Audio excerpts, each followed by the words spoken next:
Omnibus is a production of iHeartRadio. This is Jim, and receiving this message. We are Ken Jennings and John Roderick. We speak to you from our present, which we can only assume is your distant past, the turbulent time that was the early 21st century. Fearing the great cataclysm that will surely befall our civilization, we began this monumental reference of strange and obscure human knowledge. These recordings represent our attempt to compile and preserve wonders and esoterica that would otherwise be lost. So whether you're listening from an advanced civilization or have just reinvented the technology to decrypt our transmissions, this is our legacy to you. This is our time capsule. This is the Omnibus.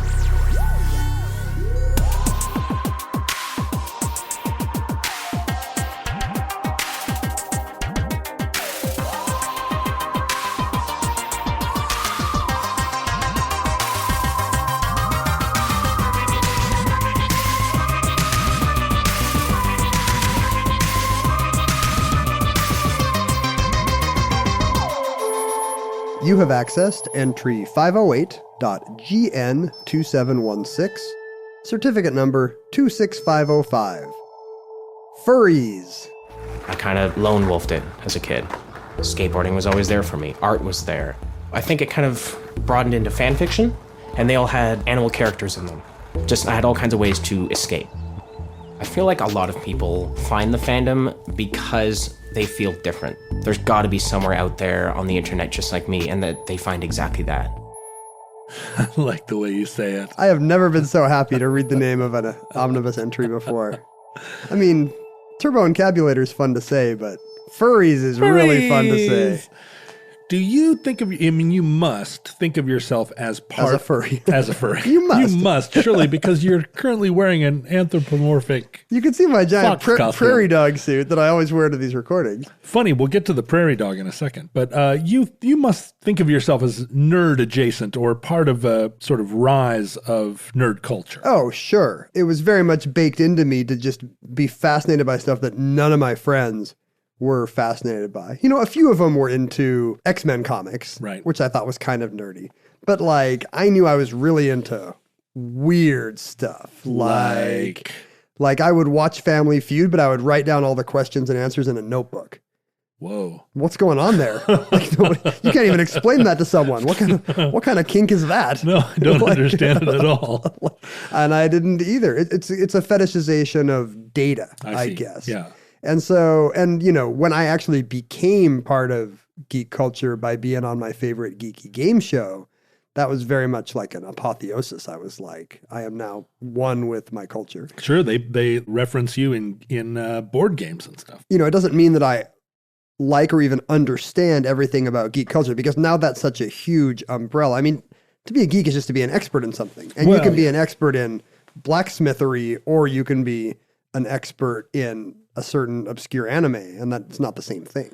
No, but it has become like a billions and billions of dollar media, like circus empire. And an identity, no longer a subculture, but really a very mainstream identity where you kind of have to say, oh, I'm such a nerd, I like Game of Thrones. Although I feel like we're in a cusp time when 10 years from now, why would anybody identify themselves as a nerd or a geek? We're all, I mean, it just means to enjoy anything or to be good at anything. Is there anything like that where the identity went away because it grew to encompass 100% of the human race? Maybe the first people to be vaccinated were right. I'm a vaxie. That's no longer 100%. What would it be? I mean, I think you could maybe make a case.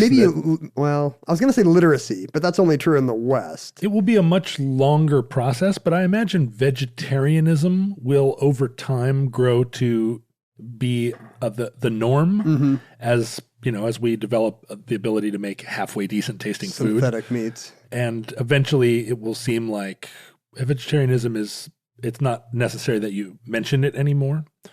That's happening in a lot of respects, right? We no longer assume that a certain kind of normalcy is normal, and it doesn't mean we're out the other side of it where Were there different terms for everything? Yeah, you kind of expect everyone to have their one weird thing, their notebook of Family Feud answers. But like I was a nerd in high school because I preferred talking to adults, and I read. I mean, not in high school. I mean, in grade school, I preferred talking to adults, and I read Time magazine. Mm-hmm. So I was ostracized from other kids. You were Alex P. Keaton. Yeah, but I didn't feel any affinity with kids that like Batman. I was a... That's the central tension of John Roderick. Yeah. Is that you're a nerd, but you're not a capital N nerd. Have you seen what they're up to? I mean, I thought of myself as truly an outsider from other kids, but not like somebody that believed in... But in this era, you found bats. others like you who are nearly 100% compatible with all those weird things, and they're kind of in nerd-adjacent spaces, right? That's true. Is that a long look in the mirror? But have you ever been, because I've been into your inner sanctum and even into the inner sanctum, and there are a lot of little figurines and magic tricks and...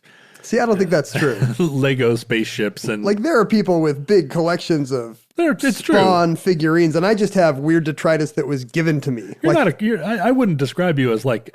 there's no room in your house that's 100% full of like Totoros. Right. But it's true that I do have a bendable Gumby and Pokey sitting on my desk. Yeah. But it's not because I have a collection of figurines. It's because at some point somebody gave me a Gumby and Pokey, and I think it actually is pretty cool to have a bendable Gumby and Pokey. You have every Marvel comic book. Yes. That's what I spent all my game show money on. You're over here like, oh, don't look at me. I'm not somebody that's got like G.I. Joes. I do not have every Marvel comic, but you're right. I have like some big books of the comics I liked as a kid. Spider-Man, just and shelves X-Men, and shelves of them. Have you ever been to a con? A con is a shorthand term for any kind of conference of fans, like-minded people, of certain sort of media or entertainment, I guess, art. I feel like the first con-like thing I went to was going to Quiz Bowl tournaments in college. It was a competition, but it had all the vibes of a con. Is it like a spelling bee? Yeah, essentially. It's a round-robin competition where you're going in and out from room to room playing each other. And nowadays... But there aren't booths. No, there's no convention floor, but it is like-minded people with a weird hobby just doing it to excess for 48 hours, including in the corridor of their hotels after the match. Since then I've been to the Comic-Con. I've taken my kids to the Comic-Con here. I've been to like crossword puzzle tournaments and puzzle hunts and kind of weird convention adjacent things like that. But the only straight up con with a big floor, I've been to the Lego convention here. Oh yeah. Having kids means you kind of have a free ticket to go to some of this weird stuff. And just be happy to be there. Yeah. And try to lift up your kid above the large men so they can actually see the Lego set or the Batmobile or whatever it is. What is your con bona fides? Well, I have a lot of con experience, and I wouldn't have ever thought going into my adulthood that this would be a thing. But early on in my nerd history, I've spent a lot of time through my introduction to the scene by being on the Jonathan Colton cruise in the... It's a floating con. It's a floating con, right? And I was a founding performer on that JoCo cruise, and then did the first 7 cruises, I guess. But what that meant was I was then a member of that subculture, including friendship with Will Wheaton and Adam Savage and Paul and Storm, these iconic characters in different quadrants of, Will Wheaton gets the Star Trek culture, and Adam Savage is the maker. But it's like anything else where the higher up you get, those people hang out with each other. Right. And so there was an event at Comic-Con called the Wootstock, which was just a variety show of different people attending the con that were all celebrities of different kinds who get out and do little presentations and sing songs, and filled up a big theater there.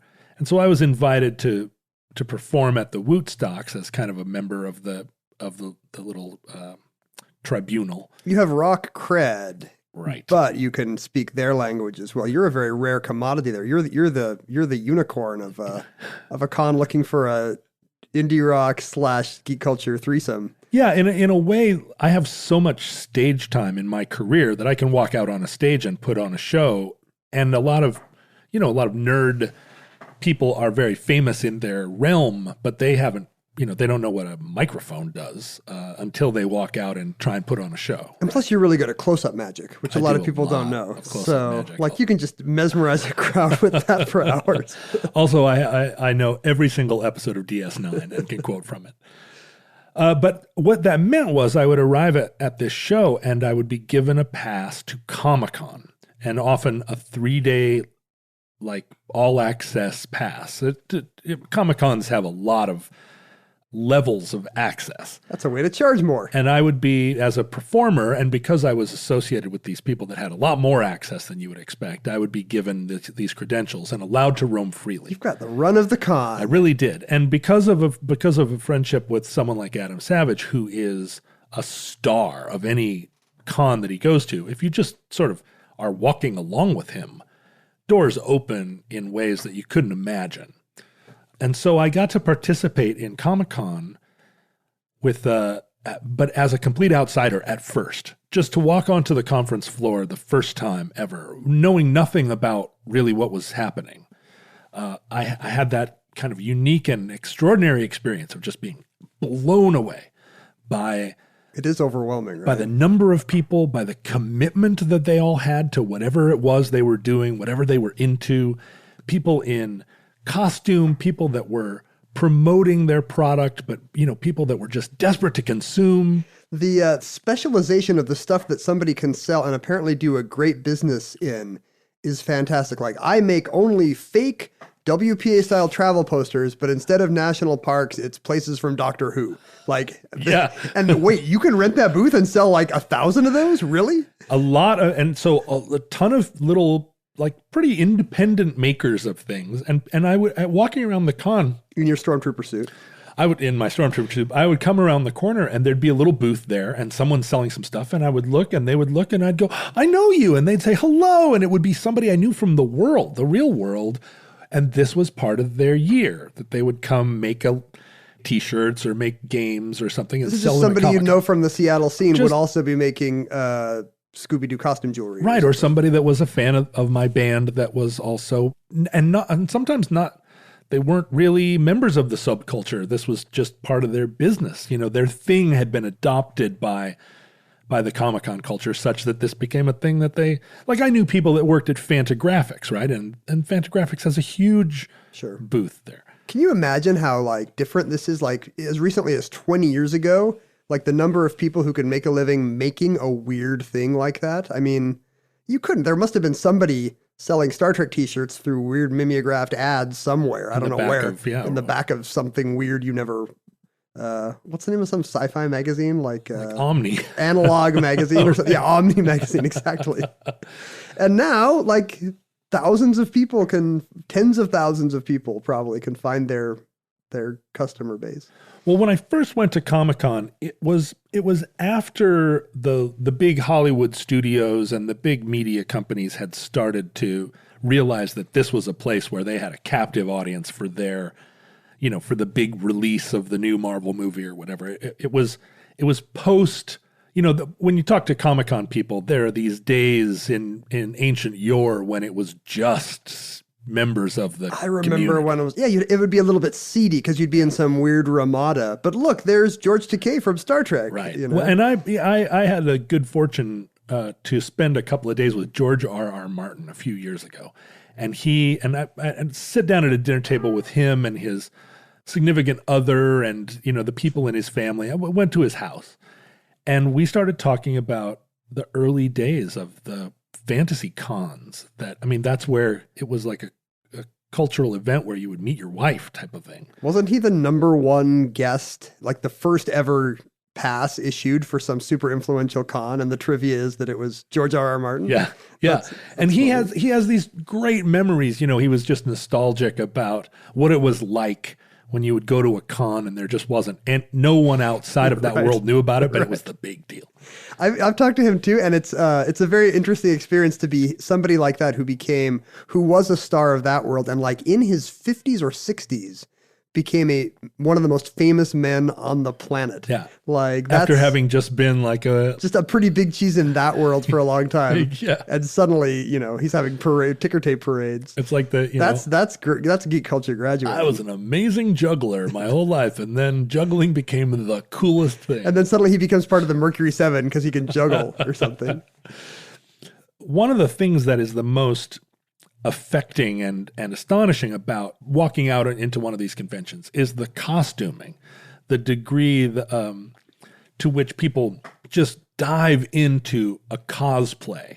And a lot of it is they're cosplaying superheroes or people in the Somebody from pop culture. yeah, media pantheon where you're like, it's you, it's Batman, and oh, there it is, it's Doctor Who. There'll be teams. Look, it's Marty McFly, and you're with Doc Brown. How fun. Yeah, people cosplay together. There are a lot of people cosplaying kind of the same characters. So you see a Right. lot of Totoros.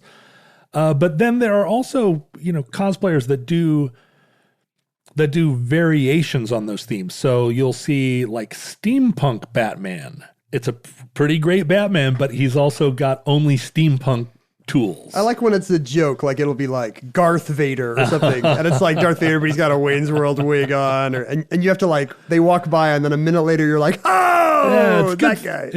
It's really clever, and that's the type of thing. I mean, when I would get invited to parties when I was in my 20s, and somebody would say, "We're having a breakfast at Tiffany's party," and what they meant was, come Go to the thrift store.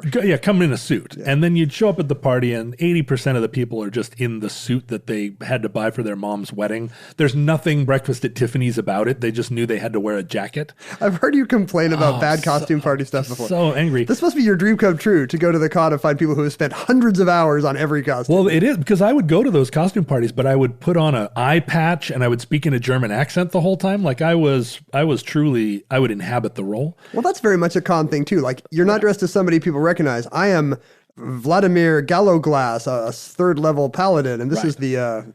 There were guys talking like pirates to each other when nobody could hear. Yeah, and it was clear they were not a famous pirate. No. They were just a club of people that goes to the con to talk like pirates. You to each inhabit other. your persona. Yeah. And I really love that kind of, I mean, if I adopt a persona, sometimes honestly, I swear to you, I'll just do it for a day. Like if I'm traveling or something, I'll just decide that I'm somebody and I just am that person all day. It's not something I'm proud of. I don't want to join a gang, but it's a diversion if you don't have anything else to do. Is this one we're going to find out that what we believe to be John Roderick is just one of your personas? Well, no, it may be that you find that there are some people you already know, famously, who actually are me.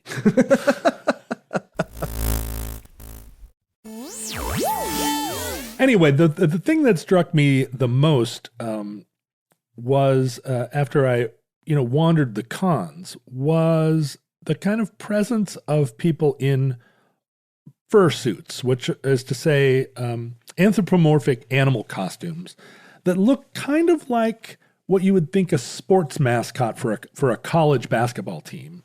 But they're not as exaggerated. It's not like the Philly Fanatic or the Mariners Moose. They don't have comic caricature, heightened color always, for example. Right. They were they tended to maybe look a little bit more like the Disney Robin Hood, like a kind of. So I wanted to ask you about that. Yeah. Like I just watched the Disney Robin Hood with my daughter, and I hadn't seen it in many years, but I found I could nearly recite it. Yes. So here's my question. Am I a furry? No.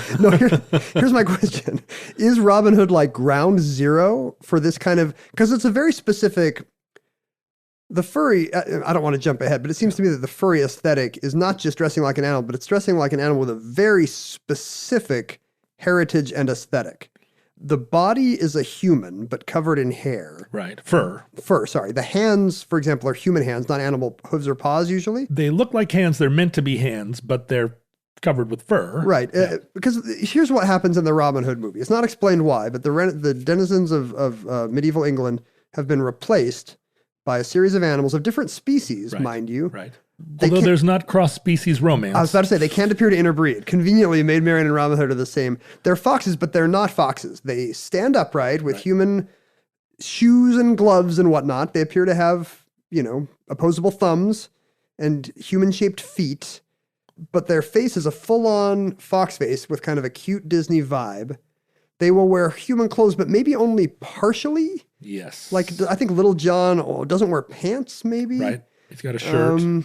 So it seems like is this where this look came from? Did Disney invent the idea of putting animal heads on a furry human body and saying, what if civilization but this? Well, if you think about it, it goes back, you can find antecedents all the way back. Like if you think about Walt Kelly's Pogo, really a lot of, so the very earliest Disney cartoons. Well, Kelly animated for Disney, so he's bringing a cute, he animated on Dumbo, so he's bringing a cute Disney sensibility to the comics. Well, and Dumbo is the first Disney animated feature that features talking animals. You know, like Snow White and the Seven Dwarves, they're pets, they're animals in it, they're birds that tweet merrily. Geppetto's got his pet cat and fish. And Pinocchio is he's not a real boy, but we don't have that kind of anthropomorphic like characters until Dumbo. But in Dumbo, the elephants look like elephants and the crows look like crows. They aren't elephants standing up and walking around with 5 fingers. That's true. And that's true in Bambi too. The animals do have language. Dumbo has animals wearing clothes, which Bambi does not. But they're wearing clothes that you see that you feel like are put on them by humans rather than their own This clothes. might happen. The mouse is a little ambiguous. Why does the mouse have that ringmaster uniform? Where did he get that? Who made that? Yeah, it's weird. But yeah. But Mickey Mouse is wearing gloves and pants that belong to him. He only has pants. Donald only has a top. But they're theirs. They're not. There are no humans that appear in the Mickey and Donald universe. No. And that's so somewhere in there we're talking, because what's crucial about the furry verse is that there aren't humans there. And this is true of Robin Hood. It's not that this is an animal world that's on some small scale and that humans are walking around. Maybe humans are in France. We don't know. It's not, it's not Watership Down. It is the world. And they're not animals either. They right. are. That's not how they have foxes human walk characteristics, around. Yeah. but they have a few animal. Robin Hood is sly, and therefore he's a fox. Sir Hiss is sneaky, therefore he's a snake. Well, and so this was a thing that evolved over time, but in the early 70s, there was a kind of, because anime and manga in Japan also had been developing a cute aesthetic, right? A cute aesthetic and animals that were anthropomorphic. Mm-hmm. It all started to kind of coalesce in the early 70s. Science fiction and manga and Disney were all melding in the culture. When I said a cute aesthetic, do you think this is the first time this could have happened because there was no cute aesthetic in, say, the Renaissance or in ancient Sumeria? I mean, like big eyes and little noses. The things we associate with that cute aesthetic. I mean, is there an equivalent of that in any other culture, or did we kind of invent this style everyone associates with childhood and innocence, and a kind of attractiveness that is asexual but appealing? Yeah. I think that before World War II, for the most part, globally, childhood was not regarded as an idyllic time. And there was no teen years. There was no concept of teenager. So you were a child, which was a period where you had no authority over yourself and you were just being trained. And then you were an adult, at which point you were... Get a job, hippie. You had to work and you had a family. Yeah. And after the war, we had this wealth, we had this concept of childhood as a time, an idyllic time. And That's the Victorians' fault, I think. Yeah, right. I guess. Well, for rich. Yeah, exactly. Kids. Yeah, exactly. But after the war, there was this spreads to the middle class. Yeah. And then the teenager invented itself, was invented, and so you had this period between childhood and adulthood where you could be sexual, or sexuality was entering into it, but you still had childlike features and you had childlike innocence, hopefully, if you were Gidget. So all of this is happening in the 50s and early 60s. And then by the mid 60s, we start to see it accumulate into a universe, right? Where you where you have and the internationality of it. You have Japanese and French influence, and there are different styles of animation, right? There's a French look that's different from a Japanese look, and but that Disney stuff is so foundational. Like all those Euro and Japanese comics guys, like Disney's just the god to them. Like if the proto animation style of the 20s and 30s had been slightly different, maybe furry conventions today would just look like what? Like tattoo parlor art or punk art or street art, or it could be anything. Italian futurism. Well, and Robin Hood, you're not wrong. I mean, for a generation, is that their touchstone? Watership Down came out in 1972, and that was a world in which rabbits had they weren't just rabbits living in holes that could talk. They had like a mythos. They have a society. They have their own gods. Yeah, they have a culture. Yeah. And Robin Hood was this evolution where over time animals stopped being animals in a human world and started just being animals in an animal And they're not just rabbits. Look how fun it is if there's a bunch of different kinds. Right. No less a person than R. Crumb started in the mid-'60s, even I think early 60s, but it became part of the underground comics community in the mid-'60s that he was drawing Fritz the Cat, who also lived in a similar world where there were a lot of different kinds of animals that were in this Fritz the Cat anthropomorphic society where they had cars, they lived in cities. It was a kind of a futuristic but weird, modern, dystopic community of people. And R. Crumb famously expressed his very complicated inner life. Including his intersexual life, right? Complicated and problematic inner life. He found that he could, through animals, express things more in a way that he described more truthfully. He could put them into situations where he could explore human dynamics. But if it was a cat talking to a bird or whatever, it was easier for him to do.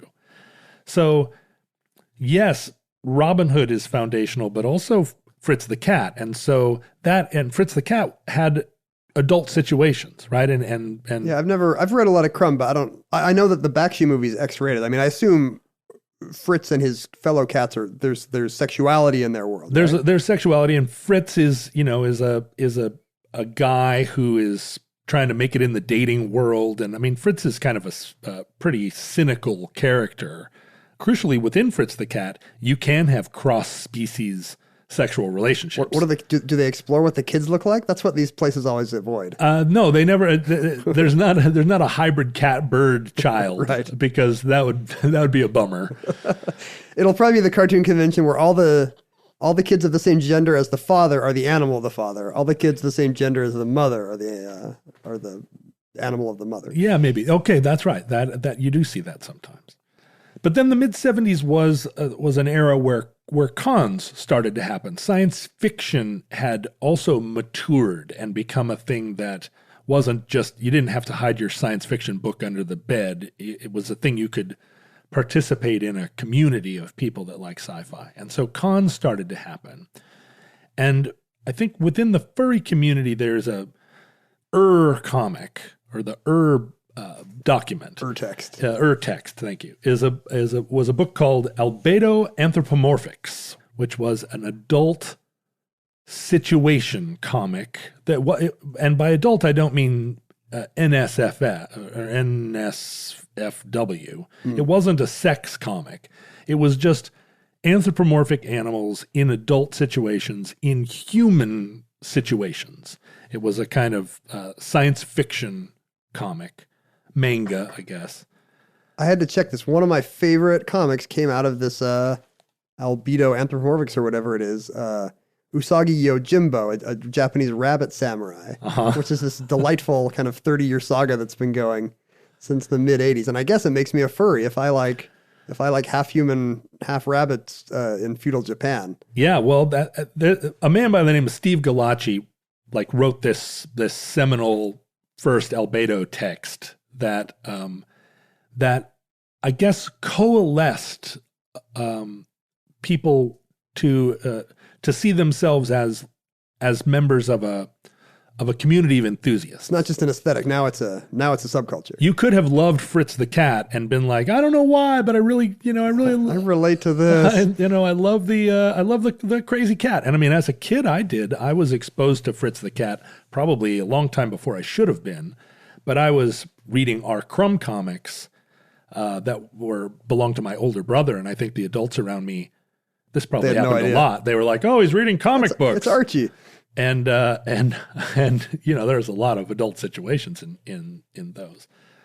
And there were others, like there was a comic book called Omaha the Cat Dancer, which was right. These were originally comic strips that appeared in alternative like weeklies and stuff. zines. But in 1968, like Omaha was, these were kind of soap operas, but there were very much like adult sex scenes within Omaha.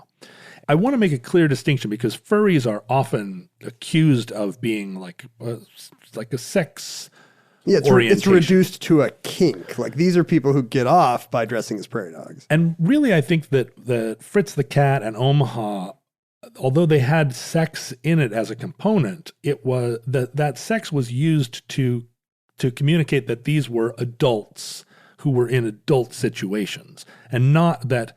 And lovingly drawn human genitals on cats is a huge part of that to me. But really, there were complicated storylines. Yeah, it was about relationships. It was about relationships, right? So it wasn't. You didn't just flip through 10 pages of story to see some cat boobs. It was, the sex was meant as a component, and this was during a time in the 70s when people were making feature films that had explicit sex in them, because this period of sexual liberation, there were attempts to integrate it into media. How far does this go? Where it's like, this is an 1.5 hour long movie and it has 3 actual like explicit sex encounters in it, but there's also a plot and acting. Now that didn't turn out to be how we watch movies today. It seems like it may be kind of a facade. Like there's really 2 different parts of your brain are appreciating the 2 different things of that movie, right? It turns out it's not what you want. Artistically, right? Does that even work? The way it turned out we wanted to watch sex was in 5-minute long clips. But this nascent furry community started to really, there was a con. The original fur con was called Conference. And you're going to love this because furries love to make puns. So I am a furry. And it's something likes you're going to... Likes Disney Robin Hood. If you can take a word that has the fur sound in it and really boldface the fur, so conference, there was a gathering in Costa Mesa.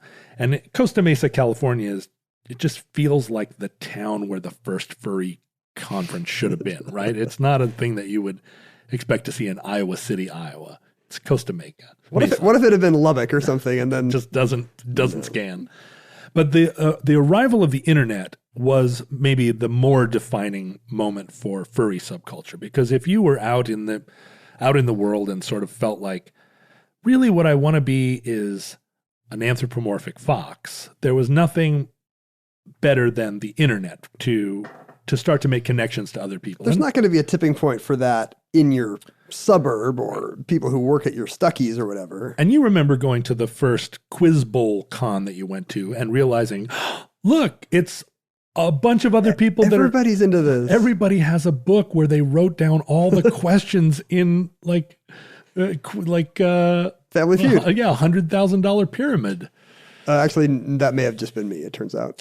You never know. I mean, you didn't get into everybody's bag. I need to find a much smaller con, Feud Con. But one of the first, fan communities on the internet was alt.fan.furry that started in 1990. And the advent of role-playing games on the internet, text-based role-playing games, people with furry proclivities started to find each other and started to reinforce one another's sense that there was an identity here, that it wasn't just a kind of adult dress up, but that the desire to be a furry was in a way a desire to inhabit another persona.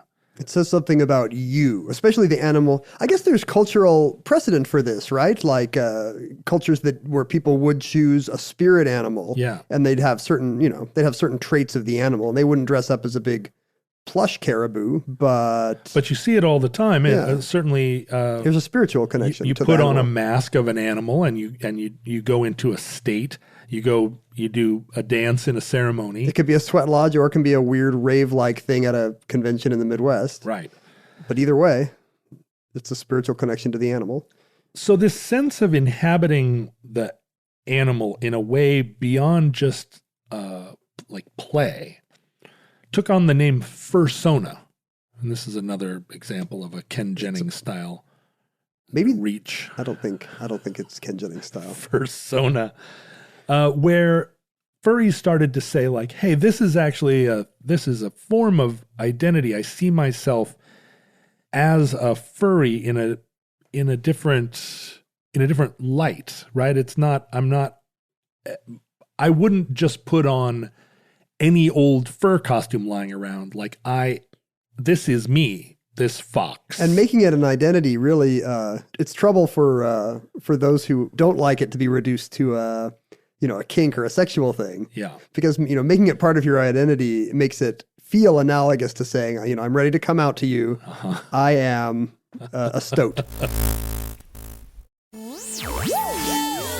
Well, when you do surveys of the furry community, some interesting stuff kind of comes out. Ooh, I don't want to see interesting stuff come out. One of the, oh God, I actually should have a bell for that.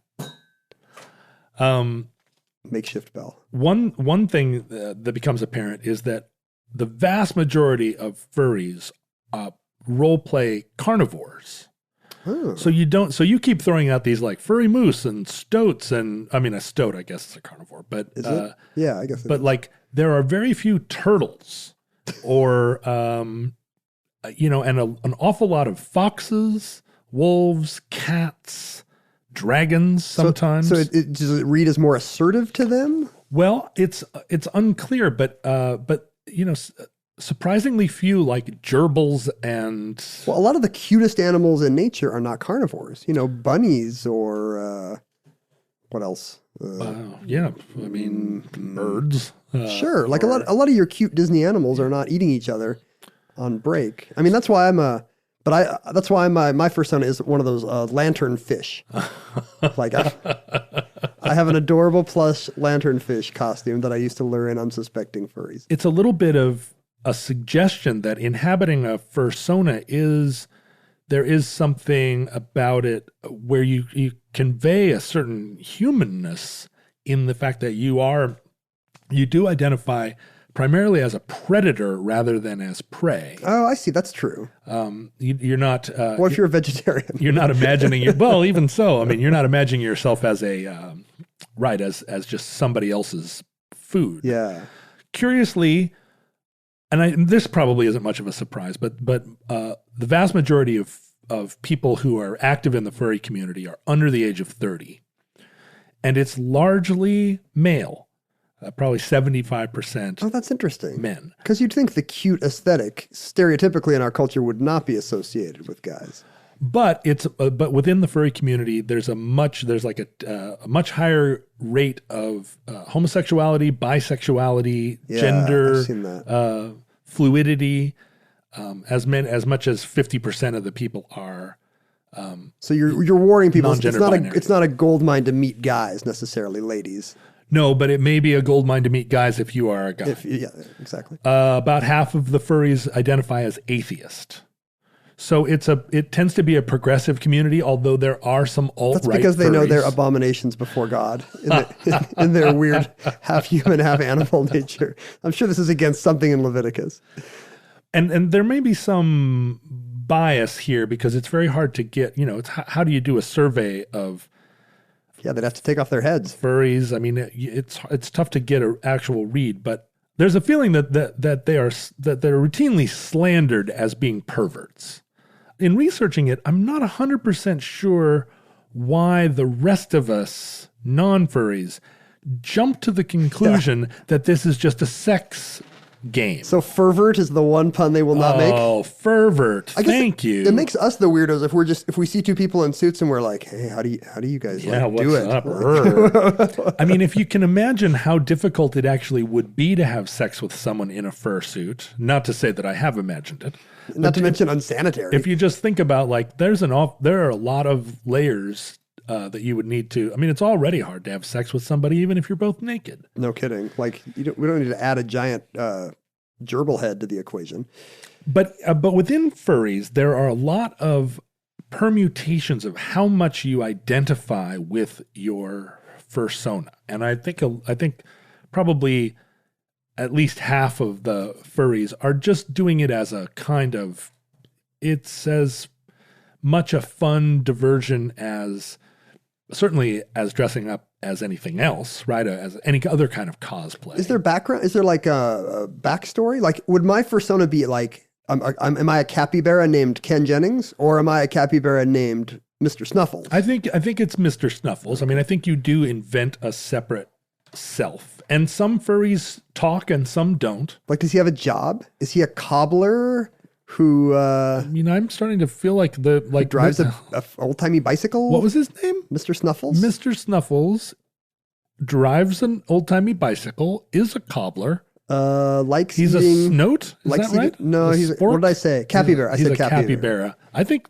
we should take this to a con. For some reason, I have this all sketched out in my head. It's very weirdly coming to me, very weirdly fluidly. But you know, the people that want to dress up like Chewbacca at an event, no one really thinks of that as a sexual thing. I don't see that. I don't see Chewbacca and I'm like, hey, is there a Mrs. Chewbacca? But if you show up dressed like a fox with a bandolier, I think it's something about the cute aesthetic. Cuteness, right. Yeah. Like it invites us to sexualize it in a creepy way, which we should not do. But there is a subset of furries that actually feels like the furry identity is closer to their own identity. There's a phenomenon called otherkin, right? Which are people who feel like they are something other than human. That is coming out. Like that's, I look human, but I got to tell you the truth about me. I'm actually a capybara named Mr. Snuffles. Yeah, well, or that there is, I mean, and there's a lot of debate, I think, even within the otherkin community, whether or not some people feel like they were born knowing that they were other than human, and others feel like it's acculturated or whatever. The analogy to being trans is very tempting, right? Yeah. Like I'm going to reveal who I actually am. And that being a furry then is an opportunity. I mean, that their true selves are that they're closer to their true selves within their fursona than they are as, a human walking around. And because more and more of our lives are being conducted online, you can have a fursona avatar that you inhabit for much of your day if you're living a lot of your social life online. Surveys of furry people find that they do not very often switch between characters, costumes, and avatars, but they inhabit an identity. They made for life. And that's right. And your capybara is who you are. I guess not that it matters, but it seems a bit arbitrary. I mean, you can see why there might be a genetic basis for somebody to say, I feel more like a woman than a man. Yeah. You need to start calling me Rita. Whereas, what are the odds that like something in my genetics actually makes me feel quite a bit like a flamingo? Well, and it may be that... and they don't care probably. They're like, yeah, I know this is created, but it may be that for much of their life, they absolutely felt other and didn't have a name for it because there are a lot of people that feel within the trans community that don't say, I always knew I was a woman. There is a fluidity within gender identity that can encompass a feeling of not being identified in the binary sense, but again, fluidity based on species, and especially related to how we perceive them in popular culture and geek culture. But even the idea of species, I mean, if you are an otherkin and feel that you are not human, it doesn't necessarily mean that you feel like you are fox, but maybe fox is a closer approximation, or part fox, Sometimes they choose a thing that doesn't exist, right? Right. Like I've decided I'm actually this thing I invented. I'm a unicorn, but with bat wings. Right. There was a 2012 article in Wired about a man named Lee Bowers, who was a guy. He was a cattle rancher that at a certain point in his life got into the business of vinyl advertising. Like those inflatable, first banners, and then those guys that you see on the side of the road with the where there's an air pump inside, and they have their, I don't know, there's a name for these. Yeah. I don't know what they are either. I don't know. Wavy vinyl guy. Wavy vinyl guy. And he was the guy that continued to kind of develop that technology until he invented the sports mascot that is the inflated plastic sports mascot where there's a human inside it and there's a little fan that keeps the dinosaur pumped up. I remember the first time I saw one of those, I was an internet video. What? Was it the one of the dinosaur that comes running out on the basketball court? Falls on its Let's face. just watch that 30 times instead of doing the rest of the show. Great. Tube Man, by the way, is what these things are usually called. Tube Man. Anyway, that dinosaur or inflatable sports character, what was interesting about them was the operator within the character could move around inside the balloon. And so somebody that could really move around, that learned the techniques, could make these mascots do incredible tricks because you're inside of it. And if you flip the costume around so that your feet are in the head and your head is in the feet, it looks like the animal's standing on its head. And you're just in there kind of you're doing acrobatics, but you're twisting the costume too.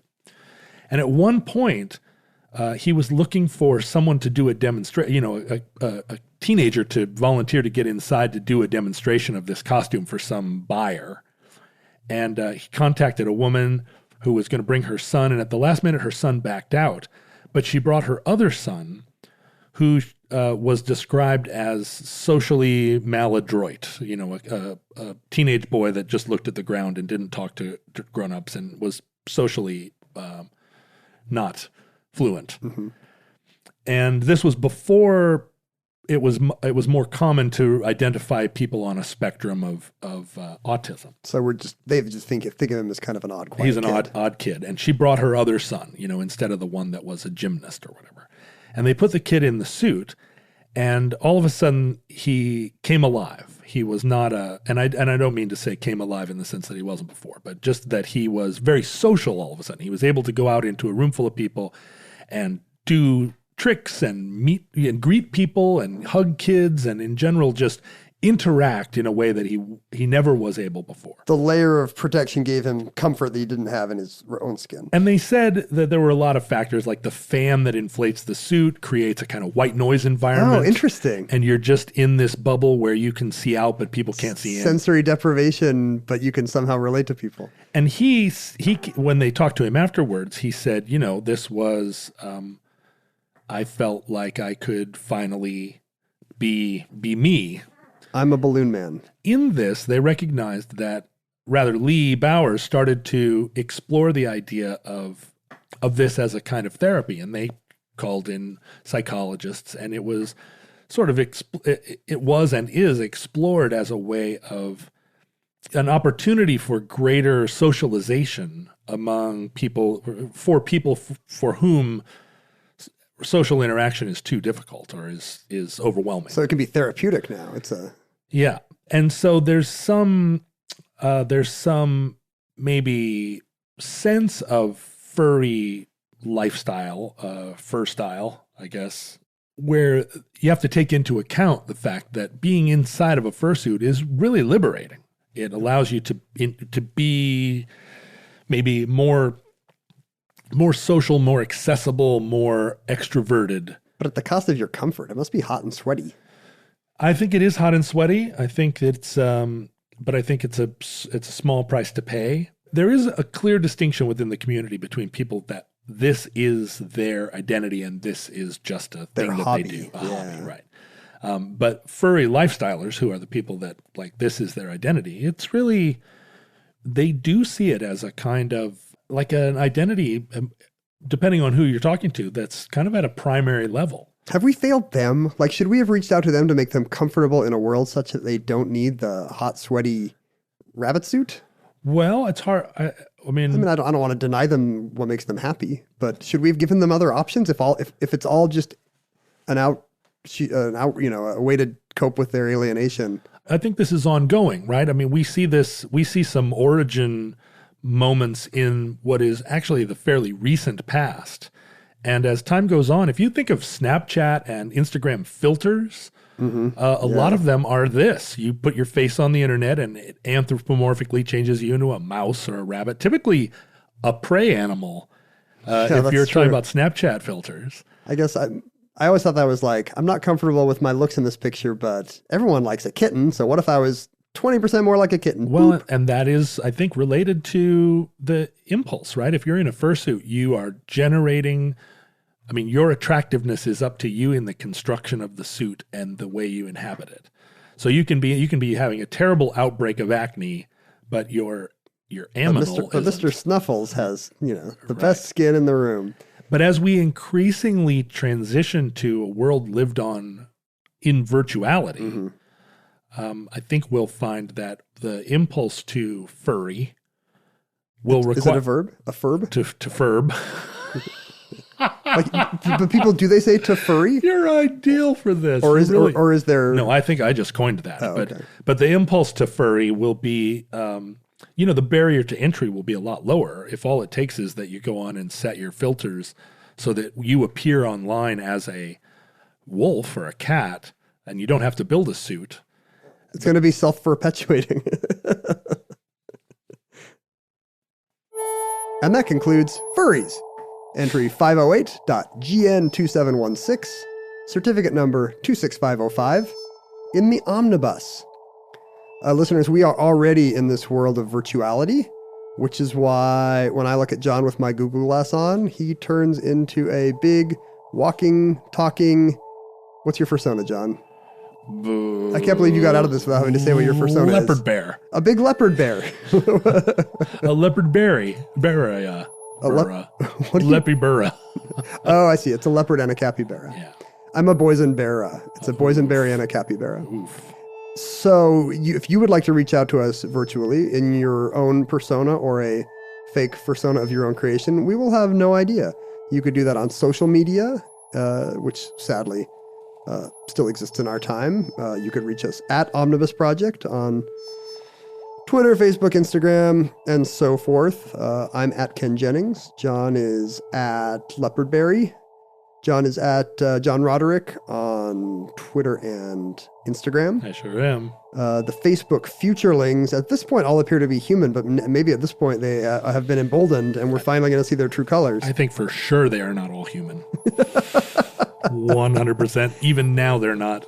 I wonder if our future listeners cosplay as humans. The long dead, because people fursuit as dinosaurs, so sure. Why not the extinct human race? Can you imagine the future capybara, the giant capybara that's wearing a Ken Jennings suit? Yeah, is it a specific human? And walking along with their book of Family Feud questions that everyone in the future knows is your signature. Beep boop beep. 100 people surveyed. Top 7 answers on the board. So those people are at Facebook as the Futurelings. Sorry, I said people. I don't want to judge. Those beings. Those species. Those entities. You could send us electronic mail, which had no picture at all, and we would just imagine you as leopard bears, to the omnibusproject@gmail.com. Send us physical items, hopefully not sweaty fursuit relics, to Omnibus Project, P.O. Box 55744, Shoreline, Washington, 98155. Futurelings, from our vantage point in your distant past, when we still were largely forced to walk around in our skin suits. It was humiliating. Only covered by a layer of... Thin layer of denim and flannel. Thin layer of denim and flannel, exactly. Instead of the much more comfortable fursuitimus. Fursona. It's really good if you fall down a lot, like we were saying that you and I are starting to do in our middle age. If you're a big cozy koala, sure, roll right down the stairs. Who cares? Well, and within a fursuit, you could wear elbow pads and knee pads, and you could be completely armored under there for all anyone cares. But not emotionally. Emotionally, you're Oh, available. that's right. You do come. There's a famous story of a group of furries were having a convention in a hotel in Vancouver. And that hotel also happened to be where a bunch of Syrian refugees were Is this being housed. their first view of the West? And there was all this like fear and controversy and hullabaloo about the fact that these people were, super traumatized by what had happened to them, and the last thing they needed was to be walking through a hotel lobby that's full of furries, all, getting down. And what turned out was the furries were extremely kind to the children, and the children were just fascinated. And the encounter between the refugees and the furries was an extremely positive event for both groups. I bet it's a welcoming scene. Yeah. And a good place to buy Molly, I've heard. Oh, This is very parenthetical, but the most famous furvention? What? Conference? Furvention. The most famous furry convention in America is the one near O'Hare, because it's the one that had the chlorine gas attack a few years ago, where some unknown person threw a mason jar of chlorine into the stairwell and caused a public health outbreak. And nobody knows if it's a disaffected furry or a furry foe or whatever it is. But that's the very same hotel where the biggest high school quiz bowl tournament in America is held every year. Maybe so at the highest level, all cons really are the same con. Maybe it was a disaffected quiz bowler who was like, "Get out of my hotel." Anyway, we hope and pray that the catastrophe we fear may never come. But if the worst comes soon, this recording, like all our recordings, may be our final word or our final roar. But if Providence allows, we hope to be back with you soon for another entry in the Omnibus.